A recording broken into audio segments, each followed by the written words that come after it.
একটা কোশ্চেন ছিল 99 by 100 into 99 এই টাইপের কোশ্চেনের কিছু কিছু ভেরিয়েশন দেওয়া যায়।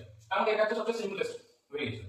তো এইটা বিভিন্ন রকম সঠিক হয়, কিন্তু আমার মনে হয় সঠিকের থেকে যেটা বেস্ট মেথড সেটাতে করা বেটার। কারণ এভাবে করলে কোনো রকম কোনো নিয়ম মনে রাখার প্রয়োজন নেই, জাস্ট সিম্পলি করা যায়। কিরকম না, আমরা একটা 99 কে লিখতে পারি, এর সাথে গুণ করতে হবে, এটা একটা যদি আমরা 99 কে লিখতে পারি 100 minus 1 by 100 into 99, 100 minus 1 by 100 99 লিখতে পারি।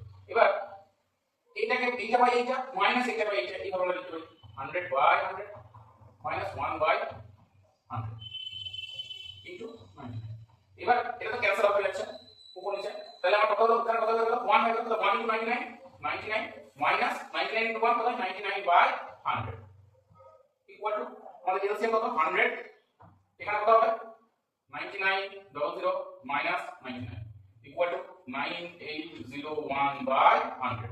আর আমরা কি লিখতে পারি 98 and 1 by 100।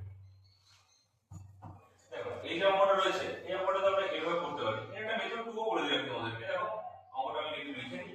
হ্যাঁ, এখানে 99 আছে, এর মধ্যে এই দুটোকে গুণ করতে হবে, তাই তো?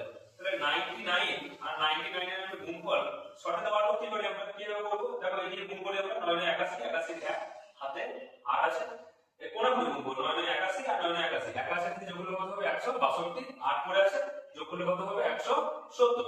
70 এর কি আছে, শুধু আমি লিখলাম হচ্ছে 0, তাহলে হাতে পড়ে থাকলো হচ্ছে আমার 7।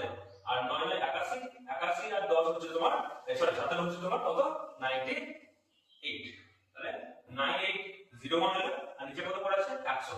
তাহলে এটাকে তুমি ডাইরেক্টলি 98 পূর্ণ 100 মানে 98 মানে একবার 100 এভাবে তুমি